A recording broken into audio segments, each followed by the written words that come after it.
পৃথক রাজ্য নয়, পৃথক রাষ্ট্রের দাবি জানিয়ে এবার সোশ্যাল মিডিয়ায় সরব কেএলও। সমস্যায় বিজেপি। পৃথক রাজ্য নয়, এবার পৃথক রাষ্ট্রের দাবি জানালো কামতাপুর লিবারেশন অর্গানাইজেশন তথা কেএলও। তাদের দাবি মানা না হলে সশস্ত্র আন্দোলনের পথে হাঁটা হবে বলেই জানিয়েছেন উত্তরবঙ্গের কোচ রাজবংশী জনজাতির মানুষদের নিয়ে তৈরি এই বিচ্ছিন্নতাবাদী সংগঠন।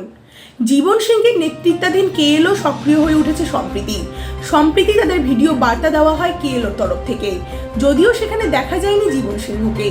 ভিডিওতে দেখা গিয়েছে জীবন সিংহের লিখিত বিবৃতি পাঠ করছেন পাভেল কোচ নামে এক যুবক। উত্তরবঙ্গের 7টি জেলা, নেপালের কিছু অংশ, বিহারের কিষানগঞ্জ সংলগ্ন কিছু অংশ, অসমের বেশ কিছু এলাকা, মেঘালয়ের বেশ কিছু এলাকা ও বাংলাদেশের রংপুর এলাকা নিয়ে স্বাধীন কামতাপুর রাষ্ট্র গঠনের দাবি করা হয়েছে কেএলওর তরফ থেকে।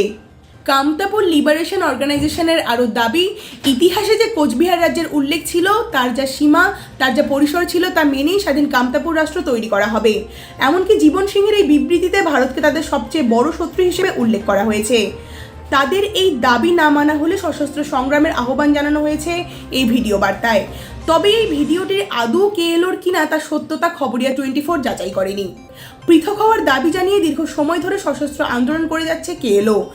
কার্যত তাদের দাবির সাথে সুর মিলিয়ে সম্প্রতি বিজেপির বেশ কয়েকজন নেতা উত্তরবঙ্গকে পৃথক করার দাবি জানিয়েছিলেন। এরপরই রাজ্য রাজনীতিতে এই দাবির শোরগোল ফেলে দেয়। রাজ্যের মুখ্যমন্ত্রী মমতা বন্দ্যোপাধ্যায়ের বিরোধিতা করে প্রতিক্রিয়া দেন। বাংলাকে ঐক্যবদ্ধ রাখতে দাবি জানান পার্থপ্রতিম রায় থেকে শুরু করে রাজবংশী সমাজ থেকে উঠে আসা রাজ্যের বেশ কয়েকজন তৃণমূল নেতৃত্ব।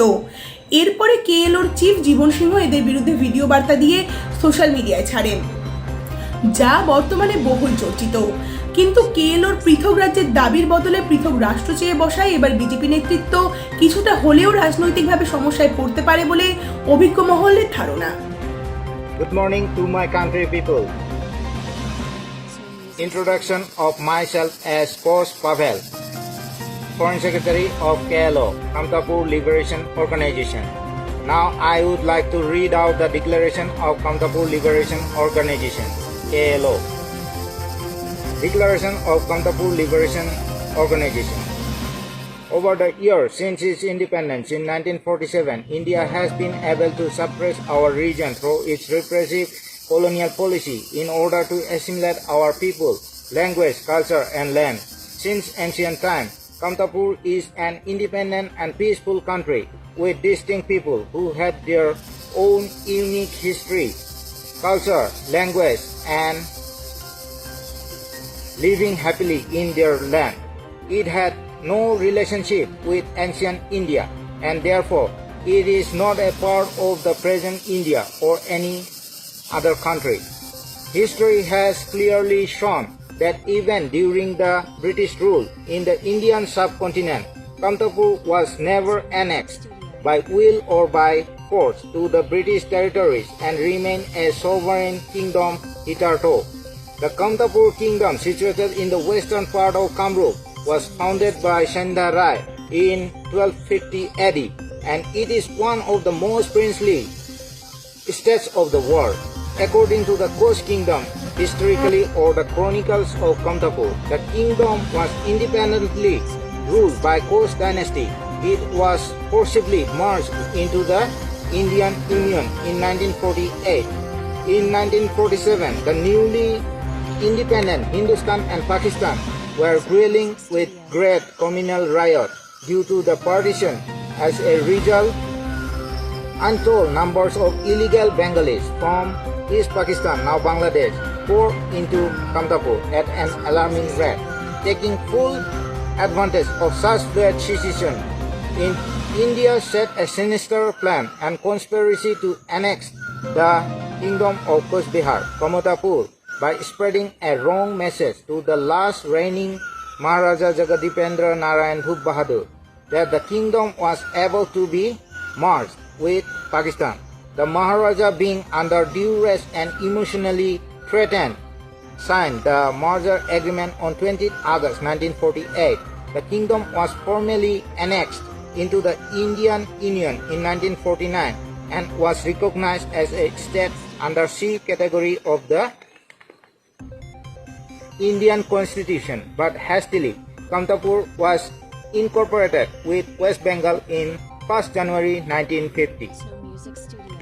Since then, the Indian government and their puppet West Bengal and Assam governments adopted various ill measures to dilute the Kamtapur national identity within the so-called Indian mainstream without any fault of their own and much against their wish. The Kamtapuri people and their land have been placed under the Indian colonial rule, and some of their ancestral land are also scattered in Bangladesh and Nepal. All across the length and breadth of Kamtapur, the people are exploited and suppressed both politically and economically, and their basic fundamental rights are being violated to the extreme that their very existence is threatened. Besides, the unrestricted and unchecked influx of illegal refugees and foreigners into their homeland created a huge population imbalances and thus reduced the indigenous people to just a minority in the land of their birth. Hence, the Kamtapuris, once absolute powerful people living independently in their kingdom, have been marginalized and unnumbered by illegal settlers. These illegal migrants steadily began to dominate all spheres of life in Kamtapur: peace, political, economy, administration, etc. Under the protection and patronage of the Indian government, the forced entry of multinational companies also introduces new sets of problems. The indigenous people were evacuated and displaced on massive scale, and huge tracts of land were seized in the name of development. New residential homes, industries, parks, defense colonies, etc. were built on these confiscated lands. As a result, the landless indigenous people became laborers in their own land, while many more heavy-heartedly migrated to neighboring states for new opportunities. The massive militarization of our land and heavy human rights violation perpetuated by the Indian Army and Central Reserve Police Force (CRPF) and their puppet forces like West Bengal Police and Assam Police only unmasked India's hegemony over Kamtapur. Yet, in spite of such provocation and betrayals, the Kamtapuri people wanted to resolve